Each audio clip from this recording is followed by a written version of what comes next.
আসসালামু আলাইকুম। সবাই কেমন আছেন? আশা করি সবাই ভালো আছেন। আজ আপনাদের জন্য নিয়ে এসেছি গল্পের ৩য় পর্ব। আশা করি গল্পটি আপনাদের ভালো লাগবে। তাহলে চলুন শুরু করা যাক। উনি আমার মুখের দিকে অপলক্ষীনভাবে তাকিয়ে আছে। চেহারায় স্বাভাবিক ভাব, কিন্তু উনি এভাবে তাকিয়ে থাকাতে আমার খুব অস্বস্তি হচ্ছে। আচমকাই চেহারায় পরিবর্তন হয়ে গেল। চোখ মুখ লাল করে হঠাৎ ধমক দিয়ে আমাকে বলে, এই মেয়ে, নিজেকে কি ভাবো? হ্যাঁ, খুব চালাক, তাই না? তুমি কি ভেবেছ তোমার এই রূপের ডালি আমার সামনে মেলে ধরলে আমি গলে মোম হয়ে যাব? দেখো, আমি সেই ধরনের ছেলে না। তোমার এই বাজে অভ্যাসগুলো না খুবই বিরক্তকর। আজ দুপুরে তুমি ইচ্ছে করেই আমার সাথে ধাক্কা খেয়েছ, তারপর যা চেয়েছো তাই হয়েছে। কি ভেবেছ এসব করে আমাকে নিজের করে নেবে? তোমার এই মনের আশা কোনো দিনও পূরণ হবে না। নিহাত, আমার দুটো বাচ্চা আছে বলেই আমি তোমাকে বিয়ে করেছি। তা না হলে আমি কোনো দিনও তোমাকে বিয়ে করতাম না। শুধু তোমাকে কেন, তোমার থেকেও বিশ্ব সুন্দরী চলে আসলেও আমি বিয়ে করতাম না। তুমি এসব চাল চেলে আমার স্ত্রীর জায়গা কোনো দিনও হাসিল করতে পারবে না। ভালোবাসা বোঝো? একটা ছেলে যখন একটা মেয়েকে তার সর্বোচ্চ দিয়ে ভালোবাসে, তখন সে তাকে কখনো ভুলতে পারে না। আমি ঈশাকে আমার থেকেও বেশি ভালোবাসতাম। ওকে ভোলা আমার পক্ষে কোনোভাবেই সম্ভব না। তাই বারবার বলছি, আমার থেকে দূরত্ব বজায় রাখো। নেক্সট টাইম এমন কিছু করবে না যাতে আমি বাধ্য হই তোমাকে এই বাড়ি থেকে বের করে দিতে। আর তোমার ছলা কলা তোমার কাছেই রাখো, আমার উপর প্রয়োগ করতে এসো না, তাহলে কিন্তু এর ফল ভালো হবে না। তোমাকে বিয়ে করেছি আমার বাচ্চার দেখাশোনা করার জন্য, আমার বউ হওয়ার জন্য না। কথাটা যেন মনে থাকে। এবার যেতে পারো। ওনার কথাগুলো শুনে আমি পাথরের মুক্তি হয়ে গেছি। চোখ দিয়ে টপ টপ করে জল পড়ছে। আমি তো ইচ্ছে করে ওনাকে ধাক্কা দেইনি, উনি তো নিজে থেকে আমার সামনে এসে পড়েছে। আমি তো স্বামীর অধিকার চাইনি, তাহলে উনি আমাকে এতগুলো কথা কেন শোনালো? আমি বসে বসে এসব কথা ভাবছি। আমাকে এভাবে বসে থাকতে দেখে উনি আবার বলেন, কি হলো, যাচ্ছ না যে? এত কিছু শোনার পর কিছু কি বলার আছে? আমি কান্নাজড়িত গলায় বললাম, আপনি আমাকে ভুল বুঝছেন, আমি সত্যি বলছি। বিশ্বাস করুন, আমি আপনাকে ইচ্ছে করে ধাক্কা দেইনি। এই বাড়িতে আসার পর থেকে যা যা হয়েছে সব এমনিতেই হয়েছে। আমি ইচ্ছে করে কোনো কিছু করিনি। আর আমি এই বাড়িতে আপনার বউ হয়ে এসেছি আপনার জন্য না, শুধুমাত্র বাচ্চা দুটোর দিকে তাকিয়ে। আপনি আমাকে তাড়িয়ে দিলেও আমি এই বাড়ি ছেড়ে কোথাও যাব না। এই বলে আমি চোখের পানি মুছে রুম থেকে বেরিয়ে রান্নাঘরে চলে যাই। সেখানে গিয়ে ইচ্ছে মতো কান্না করি। প্রতিদিন এত অপমান কিভাবে সহ করব? কেনই বা উনি বারবার ইচ্ছে করে আমাকে অপমান করছে? উনি কি চান না আমি এই বাড়িতে থাকি? কিন্তু আমি যে এখন পিছনে ফিরে যেতে পারবো না। আমি যে নিজের ইচ্ছায় এসেছি এখানে, নিজের ইচ্ছায় ওনাকে বিয়ে করেছি, শুধুমাত্র বাচ্চা দুটোর জন্য। আমি যে ওদের মায়ায় পড়ে গেছি, ওদের ছেড়ে যাওয়ার কোনো প্রশ্নই ওঠে না। যাব না আমি। আমাকে তাড়িয়ে দিলেও আমি যাব না। কি ভেবেছেন উনি আমাকে এভাবে অপমান করে এই বাড়ি থেকে তাড়িয়ে দেবে? সে আশা ওনার কোনো দিনও পূরণ হবে না। আমি হতে দেব না। আমার মেয়েদের থেকে আমাকে আলাদা করবে? দেখা যাক না কে কতদূর এগোতে পারে। এসব ভাবতেই মনটা হালকা হয়ে গেল। আমি চোখে মুখে পানি দিয়ে নিজেকে ফ্রেশ করে নিলাম। তারপর বাচ্চাদের জন্য দুধ গরম করে ফিটারে ভরে মায়ের রুমে চলে গেলাম। শাশুড়ি মা আমাকে দেখেই চিন্তায় পড়ে গেলেন। তিনি খুব ভালো করেই বুঝতে পারলেন ওনার ছেলের সাথে আমার কিছু একটা হয়েছে, কিন্তু তিনি আমাকে কি বলে সান্ত্বনা দেবেন সেটাই খুঁজে পাচ্ছে না। তাই চুপচাপ বসে রইলেন। অন্য প্রসঙ্গে আমার সাথে কথা বলতে লাগলেন। রাতে সবাই একসাথে খেতে বসলাম। প্রতিদিনের মতো আমি সবাইকে খাবার বেড়ে দিচ্ছি। ইচ্ছে ছিল শুধু শাশুড়ি মাকে খাবার দিয়ে বসে পড়ব, কিন্তু ব্যাপারটা খারাপ দেখায়। তাই অনিচ্ছা থাকা সত্ত্বেও ওনার প্লেটে খাবার বেড়ে দিলাম। উনি এক নজর আমার দিকে তাকিয়ে খেতে শুরু করলো। আমি কিছু না বলে রান্নাঘরে চলে গেলাম। তারপর ওনারা খেয়ে যে যার রুমে চলে গেল। আমি এসে খেয়ে নিলাম। তারপর সবকিছু গুছিয়ে দুটো ফিটার নিয়ে রুমে চলে এলাম। এসে দেখি উনি খাটে শুয়ে আছেন, পাশে বাচ্চারা ঘুমিয়ে পড়েছে। আমি কোনো কথা না বলে ফিটারগুলোকে টাওলে মুড়িয়ে বালিশের কাছে রেখে শুয়ে পড়লাম। আমাকে এভাবে চুপচাপ শুয়ে পড়তে দেখে ফাহিম বুঝতে পারলো আমি রেগে আছি। সে মনে মনে বলে, সন্ধ্যার দিকে মনে হয় একটু বেশিই বলে ফেলেছি। এমন করে বলা উচিত হয়নি আমার। হয়তো সে ইচ্ছে করে করেনি, আমার বুঝতে ভুল হয়েছে। কিছুক্ষণ নানান কথা ভেবে আমাকে উদ্দেশ্য করে বলে, এই মেয়ে, ঘুমিয়ে পড়েছ নাকি? এই মেয়ে কথাটা শুনে মেজাজ খারাপ হয়ে গেল আমার। কতবার বলেছি আমার নাম আছে, আমাকে শুধু শুধু এই মেয়ে ডাকবেন না। চুপচাপ শুয়ে মনে মনে কথাগুলো ভাবছি। এদিকে উনি আমাকে চুপ দেখে আবার বলে, এই মেয়ে, কি হলো, কথা বলছো না কেন? এবার আমি আর চুপ থাকতে পারলাম না। আমি বললাম, এই যে শুনুন, আমার না একটা নাম আছে, সেটা নিশ্চয়ই জানেন। ফাহিম বলে, জানি তো। তো আমি বললাম, তাহলে নাম ধরে ডাকুন না, কেন শুধু শুধু এই মেয়ে করছেন? ফাহিম বলে, অত নাম ধরে ডাকতে পারবো না, যখন যেভাবে ডাকবো সেভাবে কথার উত্তর দেবে। আমি বললাম, তাহলে কি আমাকে পাগল ছাগল বলে ডাকলেও উত্তর দিতে হবে? ফাহিম বলে, তুমি তো খুব বাচাল, এত কথা বলো কেন? আমি বললাম, বারে, এখন আমি বাচাল হয়ে গেলাম। আমি তো আপনার সাথে কথাই বলছি না, আপনি তো আমার সাথে আগে কথা বললেন। আমার কথা শুনে ফাহিম মনে মনে বলে, ভেবেছিলাম খারাপ ব্যবহারের জন্য সরি বলবো, এই তো দেখছি পায়ের সাথে পা লাগিয়ে ঝগড়া করতে বসে আছে। আমি বললাম, কি হলো? এই মে করে কেন ডাকছিলেন? কি দরকার বলুন? ফাহিম বলে, ডেকেছিলাম 1 কাপ কফি খাবো বলে, কিন্তু তুমি তো পায়ের সাথে পা লাগিয়ে ঝগড়া শুরু করে দিয়েছো। আমি বললাম, ও, আগে বলবেন তো। এই বলে আমি উঠে চলে গেলাম ওনার জন্য কফি আনতে। কফি খাওয়ার কথা শুনে একটু অবাকই হলাম, কারণ রাতে ঘুমোতে গিয়ে কখনো উনি কফি খান না। আজ হঠাৎ কফি চাইছেন। কে জানে রে বাবা, মানুষের মতিগতি বোঝা বড় দায়। আমি কফি বানিয়ে রুমে এসে দেখি উনি বারান্দায় দাঁড়িয়ে আছেন। আমি গিয়ে বললাম, এই নিন আপনার কফি। ফাহিম আমার দিকে এক নজর তাকিয়ে কফিটা নিয়ে নিল। আমি কফি দিয়ে চলেই আসছিলাম, তখনই ফাহিম বলে, কি ব্যাপার, চলে যাচ্ছ যে? আমি বললাম, কেন, আর কিছু লাগবে? ফাহিম বলে, না, তবে আমার পাশে একটু থাকো, আজ খুব নিজেকে একাকী লাগছে। ওনার কথা শুনে ওনার উপরে থাকা সব রাগ উধাও হয়ে গেল। বুকের ভেতরটা মোচড় দিয়ে উঠল কষ্টে। যতই উনি আমাকে বকা দিক, তবুও তো উনি আমার স্বামী। আমি চুপচাপ ওনার পাশে গিয়ে দাঁড়ালাম। ফাহিম আমার দিকে এক নজর তাকিয়ে বলে, সুন্দর ব্যবহারের জন্য আমি খুবই দুঃখিত। আসলে ওভাবে তোমাকে বলা উচিত হয়নি আমার। জানি না মাঝে মাঝে আমার কি হয়ে যায়, পারলে আমাকে ক্ষমা করো। আমি বললাম, থাক না ওসব কথা, আর এমনিতেও আমি কিছু মনে করিনি। আপনি আমার স্বামী, যদিও আপনি আমাকে স্ত্রী হিসেবে মানেন না, কিন্তু তারপরও আমরা স্বামী স্ত্রী। আমি কোনো ভুল করলে সেটার জন্য আমাকে শাসন করার সম্পূর্ণ অধিকার আপনার আছে। আর একটা কথা, কখনো নিজেকে একাকী বা অসহায় মনে করবেন না, কেননা আমরা সবাই আপনার পাশে আছি। আমাদের 2টো মেয়ে আছে, তাদের কথা ভেবে অন্তত নিজেকে ধুকে ধুকে শেষ করবেন না। আপনার যদি কিছু হয়ে যায় তাহলে আমাদের কি হবে? ততক্ষণে ফাহিমের কফি খাওয়া শেষ হয়ে গেছে। আমার কথার কোনো উত্তর না দিয়ে বলে, রাত অনেক হয়েছে, চলো এবার ঘুমোবে। বুঝতে পারলাম উনি আর কথা বাড়াতে চাইছেন না, তাই আমিও কিছু না বলে ঘুমোতে চলে গেলাম। মনের মধ্যে নানান প্রশ্ন উকিঝুঁকি মারছে, কিন্তু তার কোনো উত্তর খুঁজে পাচ্ছি না। মাঝে মাঝে লোকটাকে আমি ঠিক বুঝে উঠতে পারি না, এই ভালো কখন আবার এই খারাপ। মনে হয় ওনাকে বুঝে উঠতে আমার সারা জীবন লেগে যাবে। আমি খাটের এক পাশে শুয়ে মনে মনে কথাগুলো ভাবছি, অপর পাশে উনি শুয়ে আছেন, মাঝখানে আমাদের 2 মেয়ে। কি মনে হতেই একবার ওনাকে দেখে নিলাম, দেখে উনি অন্যদিকে ফিরে শুয়ে আছেন। হালকা নিঃশ্বাসের শব্দ ভেসে আসছে, বুঝতে পারলাম উনি ঘুমিয়ে গেছেন। আমি অন্যদিকে ফিরে ঘুমানোর চেষ্টা করলাম। কিছুক্ষণের মধ্যেই 2 চোখ জুড়ে ঘুম নেমে এলো। সকালে ওনার আগে আমার ঘুম ভাঙলো। বিছানা ছেড়ে উঠে ওয়াশরুমে চলে গেলাম ফ্রেশ হতে। কিছুক্ষণ পর ওয়াশরুম থেকে বেরিয়ে দেখি মেয়েগুলোর গায়ে থেকে চাদর সরে গেছে। যেহেতু উনি ঘুমোচ্ছেন তাই আমি পাশ ঘুরে গেলাম না, ওনার উপর দিয়ে ঝুঁকে মেয়েদের গায়ে চাদর টেনে দিতে লাগলাম। কিন্তু বিধিবাম, যেই না আমি ঝুঁকেছি হঠাৎ উনি নড়ে চড়ে ওঠে। এটা দেখে আমি তৎক্ষণাৎ সরে আসতে চাইলাম, কিন্তু হাতের ভার সামালতে না পেরে ওনার উপর পড়ে যাই, আর উনি সেই সুযোগে আমাকে শক্ত করে জড়িয়ে ধরে নিজের বুকের সাথে মিশিয়ে নিল। ঘটনাটা এত তাড়াতাড়ি হয়ে গেল যে নিজেকে সরিয়ে আনার চেষ্টা করেও ব্যর্থ হলাম। এদিকে উনি আমাকে বুকে নিয়ে চাদর দিয়ে আমাকে ঢেকে দিল। এক পা আমার পায়ের ওপর তুলে দিয়ে 2 হাতে আমাকে শক্ত করে বুকের সাথে জড়িয়ে রাখলো। টুপ করে আমার মাথায় একটা চুমো দিয়ে আমার কপালে আরেকটা চুমো দিল। ওনার শরীরের উষ্ণতাপে আমার শরীরে অন্যরকম একটা অনুভূতি ছেয়ে যাচ্ছে। আমিও স্থির হয়ে চুপটি করে ওনার টি-শার্ট 2 হাতে খামচে ধরে মুখ গুজে দিলাম ওনার বুকে। উনি আমার কপালে আরেকটা চুমো দিয়ে বলে, কেন দূরে দূরে থাকো ঈশা? আমাকে কষ্ট দিয়ে কি মজাটা পাও তুমি? আমি তোমাকে কতটা ভালোবাসি, তুমি কি সেটা বোঝো না? কেন বারবার কষ্ট দিচ্ছ আমাকে? আজ আমি তোমাকে আর ছাড়বো না। আজ আমি আমার সবটুকু ভালোবাসা তোমাকে উজাড় করে দেব। উনি বিড়বিড় করে আরো অনেক কথা বলছে। আমি ভেবেছিলাম উনি আমাকে ইভা মনে করেই আমাকে আদর করছে, কিন্তু এ কি, উনি তো ঈশা আপুর নাম নিচ্ছে। তার মানে উনি ঘুমের মধ্যে আমাকে ঈশা মনে করে জড়িয়ে ধরেছে। ব্যাপারটা বুঝতে পেরে মনে মনে খুব কষ্ট পেলাম। অজান্তেই 2 ফোঁটা চোখের জল গড়িয়ে পড়ল। আমাকে বুকে নিয়ে আমার নাম উচ্চারণ না করে অন্য কারোর নাম তিনি মুখে নিচ্ছেন। এটা শুনে নিজেকে স্থির রাখতে পারছি না। যদিও ঈশা আপু বেঁচে নেই, কিন্তু স্বামীর বুকে মাথা রেখে যখন অন্য কারোর নাম শুনতে হয় তখন কষ্টে আর যন্ত্রণায় বুকের ভেতরটা ফেটে যায়।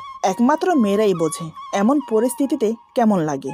যাই হোক, আমি নিজেকে কোনো রকম সামলে নিজেকে ছাড়ানোর চেষ্টা করলাম, কিন্তু না, কোনোভাবেই পারছি না। উনি আমাকে এত শক্ত করে জড়িয়ে ধরেছে, কোনোভাবেই নিজেকে ছাড়ানো সম্ভব না। তাই আমি চুপটি করে ওয়েট করতে লাগলাম। কিছুক্ষণ পর দেখলাম উনি আবার ঘুমিয়ে গেছেন। তাতেই হাতের বাঁধন আলগা হয়ে গেল। আমি ধীরে ধীরে নিজেকে ছাড়িয়ে নিলাম। মনের দিক দিয়ে আমি খুব ভেঙে পড়েছিলাম তখন। মেয়েগুলোর গায়ে চাদর দিয়ে গুটি গুটি পায়ে বেরিয়ে গেলাম রুম থেকে। আজ ওনার ছুটি, অফিসে যাবে না, তাই আমিও আর ওনাকে ঘুম থেকে ডাকলাম না। নিজের কাজে ব্যস্ত হয়ে গেলাম। হাতের কাজ শেষ করে বারান্দায় বসে কানে ইয়ারফোন গুজে মনে সুখে গান শুনছি আর এক মগ কফি খাচ্ছি। হঠাৎ অনুভব করি পিছন থেকে কে যেন চুল টানছে। তাই ঘাড় ঘুরিয়ে তাকাতেই দেখি মিস্টার ফাহিম রাগী মুখ নিয়ে আমার দিকে তাকিয়ে আছে। আমি সাথে সাথে ইয়ারফোন খুলে বললাম, কি ব্যাপার, চুল টানছেন কেন? ফাহিম রাগী ভাব দেখিয়ে বলে, তোমাকে যে আমি এখনো বারান্দা থেকে নিচে ফেলে দেইনি, এটা তোমার কপাল বলো। আমি ভুরু কুচকে বললাম, সাত সকালে আমি আপনার কি ক্ষতি করেছি? হ্যাঁ। ফাহিম বলে, কি করনি সেটা বলো। কতক্ষণ ধরে তোমাকে ডাকছি, কোনো সারা শব্দ নেই। মহারানী এখানে বসে গান শুনছে। আমি বললাম, ডেকেছেন কেন? ফাহিম বলে, আমার সম্পর্কের একটা ভাই হয়, সে এসেছে, কয়েক মাস হয়তো আমাদের বাসায় থাকবে। আমি বললাম, ভালো তো। ফাহিম বলে, তুমি গিয়ে দরজা খুললে হয়তো আরও ভালো হতো। এখন ভালো হয়নি, সাত সকাল আমার ঘুমটা মাটি করে দিল ফোন দিয়ে। আমি বললাম, ভালো হয়েছে। ফাহিম বলে, আবার? আমি বললাম, মা ডাকছে, আমি গেলাম। এই বলে বারান্দা থেকে চলে না আসলে আজকে এমন ঝগড়া লাগতো যে আশেপাশের মানুষ এক জায়গায় জড়ো হতো। তার চেয়ে ওনার কাছ থেকে দূরত্ব বজায় রাখা ভালো। আমি নিচে এসে সব রান্নাবান্নার কাজ সেরে রেখেছি। শাশুড়ি মার পায়ে ব্যথা, তাই তার রুমে খাবার দিয়ে এসে ডাইনিং টেবিলে খাবার সাজিয়ে ফাহিমকে ডাকতে যাওয়ার আগেই সে হাজির হয়েছে। সাথে তার দুঃসম্পর্কের ভাই, সেও এসেছে। তাকে দেখিয়ে বলে, এ হলো তমাল, আমার ভাই হয়। আমি বললাম, জি, আসসালামু আলাইকুম। তমাল আমার দিকে অবাক চোখে তাকিয়ে বলে, ওয়ালাইকুম সালাম ভাইয়া, নতুন ভাবি দেখতে বেশ সুন্দরী। তমালের কথায় ফাহিম কিছু বলল না। আমি বললাম, আচ্ছা আপনারা বসুন, খেয়ে নিন। ফাহিম বলে, তুমি খাবে না? আমি বললাম, পরে খাবো। ফাহিম বলে, মাহিরা মাইশা ঘুম থেকে উঠে গেলে তোমার খেতে অনেক দেরি হবে, তার থেকে ভালো এখন খেয়ে নাও। আমি বললাম, এই বলে ফাহিমের কথা মতো খেতে বসেছি। ফাহিম আর তমাল কথা বলে যাচ্ছে আর আমি চুপচাপ খাবার খাচ্ছি। কিন্তু কয়েকবার মনে হলো আমার পায়ে কিছুতে যেন খোঁচা লাগছে, হয়তো বিড়াল হবে। তবে এই বাসায় তো বিড়াল নেই, তাহলে কি উনি খোঁচা দিচ্ছেন? কিন্তু উনি এমন করবে বলে তো মনে হয় না। তাও আমি জিজ্ঞেস করলাম, বাসায় কি বিড়াল আছে যে আমার পায়ে খোঁচা দিচ্ছে? ফাহিম বলে, কই না তো। আমি বললাম, তাহলে আপনি দিয়েছেন। ফাহিম বলে, না, কোনো দরকার হলে তোমাকে বলবো, এসব খোঁচাখুচি কেন করব? আমি বললাম, ও। মনে মনে ভাবতে লাগলাম, আমরা তিনজন ছাড়া এখানে আর কেউ নেই, তাহলে কি তমাল এরকম করেছে? কিন্তু ও কেন এমন করবে? দেখে তো মনে হয় ভালো ছেলে। খাওয়া দাওয়া শেষ করে ফাহিম কাজ আছে বলে বাইরে চলে গেল। আমি নিজের রুমে মাহির আর মাইশাকে খাইয়ে দিয়ে আমার পাশে শুয়ে রেখেছি। সকাল সকাল ঘুম থেকে ওঠার কারণে এখন অনেক ঘুম পাচ্ছে, তাই ভাবলাম এই সময়টাই একটু ঘুমিয়ে নেওয়া যাক। এই ভেবে বাচ্চাদের পাশে শুয়ে পড়লাম। চোখে ঘুম লেগে যাচ্ছে। ঠিক সেই সময় কেউ বলে ওঠে, ভাবি, আপনাকে খুঁজে বেড়াচ্ছি আর আপনি ঘুমোচ্ছেন। আমি তাড়াতাড়ি গায়ে ওড়না দিয়ে উঠে বসে দেখি তমাল। আমি বললাম, আপনি কি জানেন না কারো রুমে ঢোকার আগে দরজা নক করতে হয়? তমাল বলে, ভাবির সাথে দেবরের সম্পর্কে এত ফর্মালিটি দরকার হয় না। আমি বললাম, সেটা আপনার অন্য ভাবিদের সাথে করবেন, আমার সাথে না। তমাল বলে, আরে মিষ্টি ভাবি, রেগে যাচ্ছেন কেন? আমি বললাম, আমাকে কেন খুঁজছেন সেটা বলুন। তমাল বলে, এই তো একটু গল্প করার জন্য। আমি বললাম, ও আচ্ছা।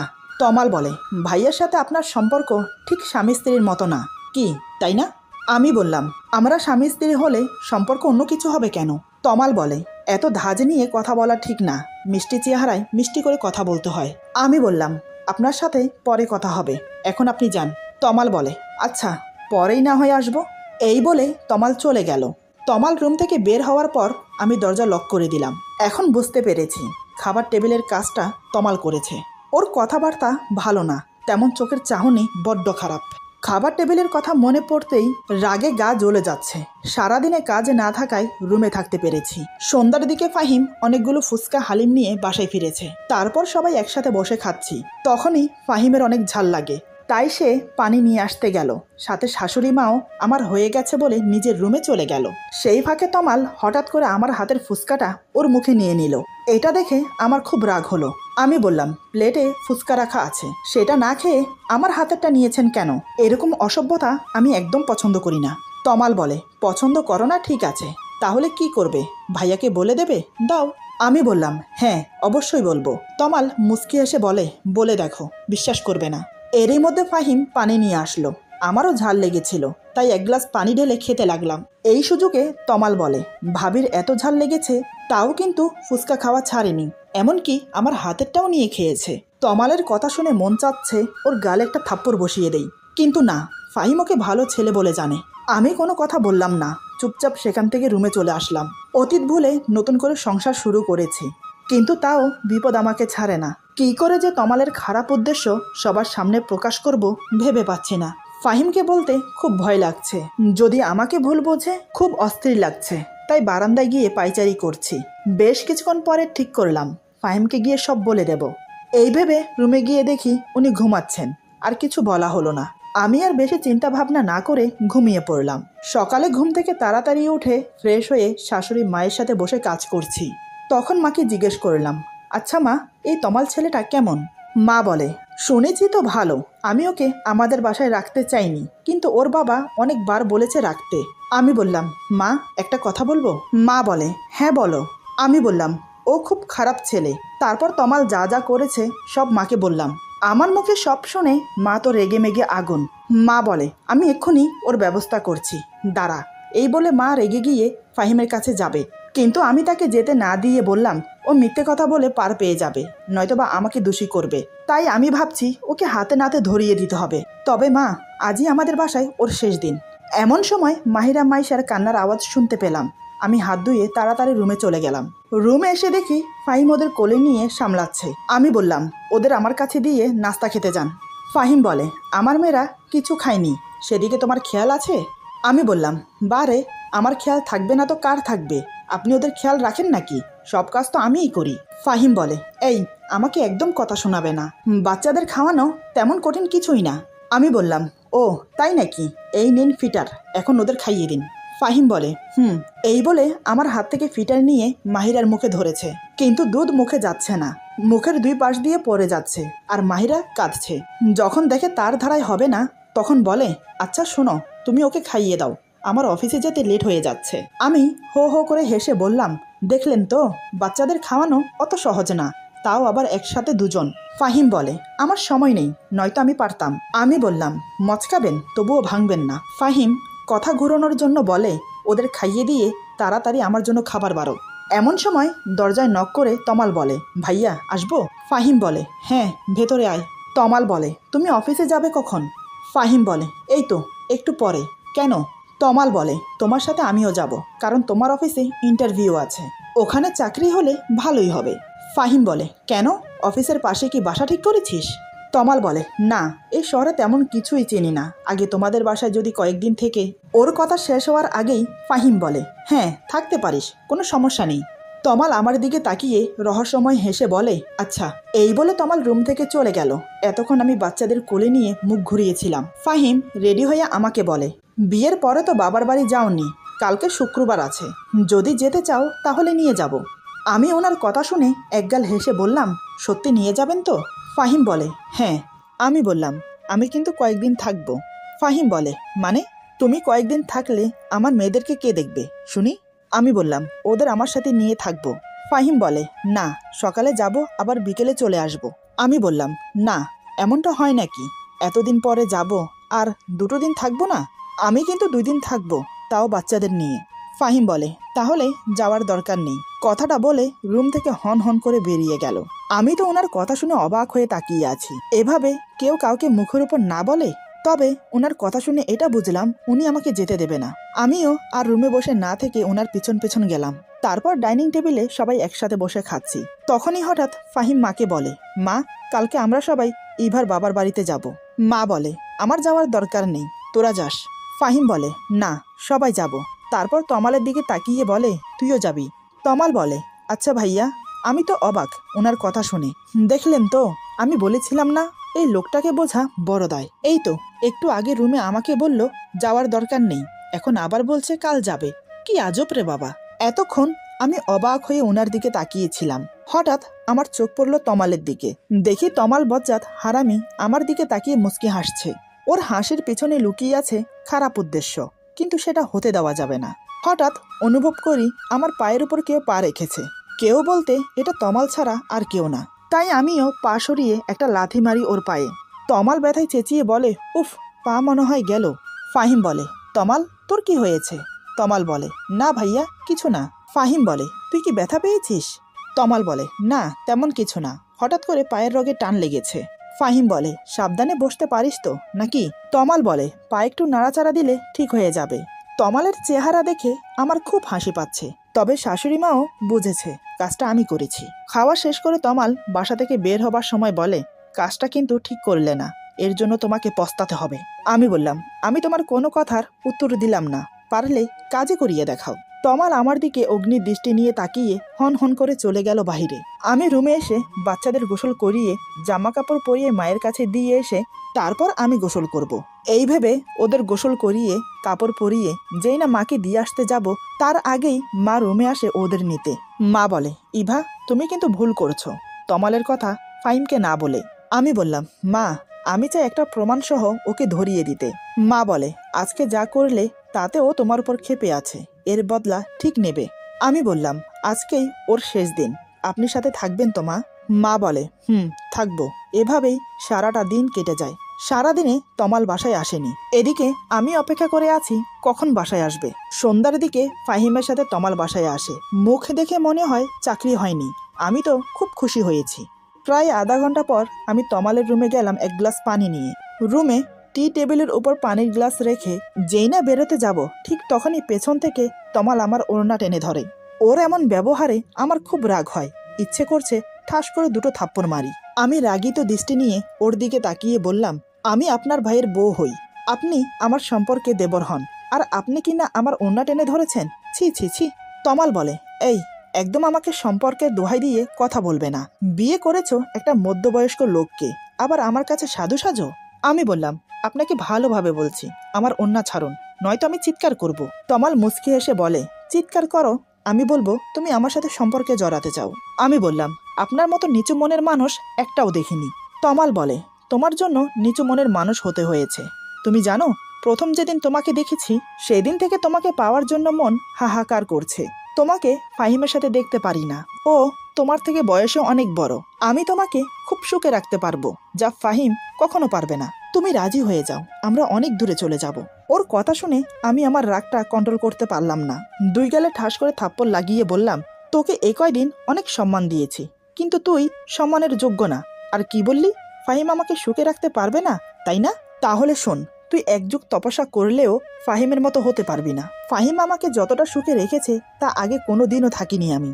আমার হাতে থাপ্পড় খেয়ে তমাল হিংস্র বাঘের মতো ফুঁসতে থাকে। আমার কথাগুলো হজম করতে পারলেও এখন মনে হচ্ছে আমার থাপ্পড় দুটো হজম করতে পারছে না। হঠাৎ সে যা করলো তা কল্পনাতেও ভাবতে পারেনি। এমন কিছু হবে আন্দাজ করেছিলাম, তবে হঠাৎ এতটা বাড়াবাড়ি রকমের হবে সেটা আমি কল্পনাও করতে পারিনি। এরপর যা হলো, আজকের গল্প এখানে সমাপ্ত। গল্পের বাকি অংশ পেয়ে যাবেন আগামী পর্বে। আশা করি গল্পটি আপনাদের ভালো লাগবে। গল্পটি ভালো লাগলো, খারাপ লাগলো, প্লিজ কমেন্টে জানাবেন। আপনাদের একটা কমেন্ট আমাদের সামনের দিকে এগোতে প্রেরণা জাগায়। নতুন নতুন প্লট তৈরি করতে আমাদেরকে অনেক সাহায্য করে। সবাই ভালো থাকবেন, সুস্থ থাকবেন, আর বন্ধুদের সাথে বেশি বেশি শেয়ার করবেন। আল্লাহ হাফেজ।